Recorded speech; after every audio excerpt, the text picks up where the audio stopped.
Janë rikthyer zjarret përvoluese në jug të vendit, duke e kthyer fillimin e muajit gusht në një betejë të vështirë me flakët. Një rajon i gjerë nga fshatrat e bashkisë Finiq si Kostari, Mesopotami e Matomara, deri në hyrje të bashkisë Delvi në fshatin Vllahat u përfshin nga vatra të mëdha zjarri. Banorët përjetuan orë të vështira dhe të mbushura me ankth.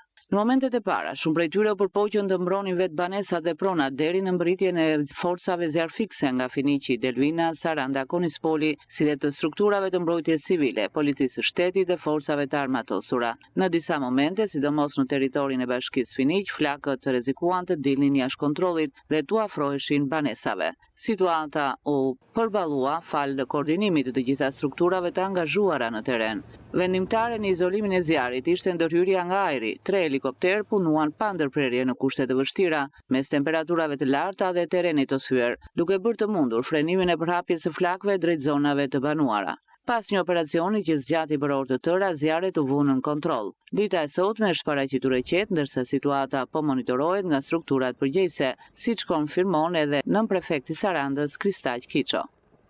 Janë dëme në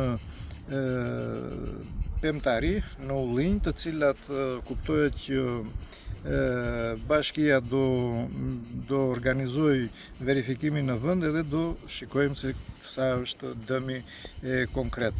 Zjarri në fakt meqense ishte i përmasave të mëdha dhe duke i në momentet e para i papërballueshëm, është futur edhe në fshatin e Kostarit, por kuptohet edhe me ndërhyrjen e forcave të rendit, që duhet i falenderojmë, është bërë edhe evakuimi i banorëve me qëllim që mos të kemi problematika të humbjes së jetës dhe në fakt nuk kemi pasur dëme edhe në banesa. Ka pasur dëme të vogla, është futur deri në oborret e shtëpive, por me dëme të vogla të cilat kuptohet do mundohemi tani në ditët e në vazhdim t'i rikuperojmë.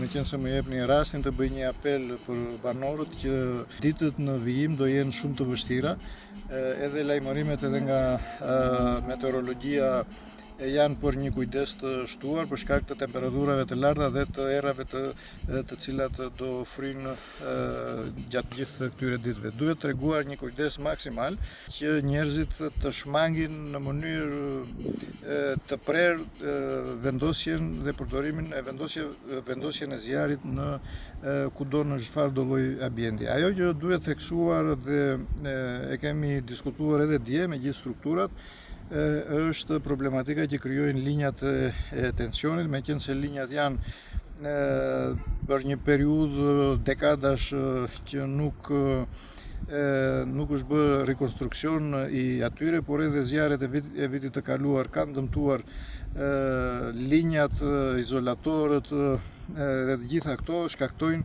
në shumicën e rasteve me diskutimet që kemi pasur edhe me kryetarët e bashkive janë shkaktuar nga linjat elektrike. Zjarret e ditëve të para të gushtit në Finiq dhe Delvin janë një tjetër kujtesë për rrezikun që sjell çdo pakujdesi gjatë sezonit të verës. Autoritetet u bëjnë thirrje qytetarëve të respektojnë masat e sigurisë, të shmangin çdo veprim që mund të shkaktojë zjarr dhe të bashkëpunojnë me strukturat në terren për mbrojtjen e jetës, pronës dhe pasurisë natyrore.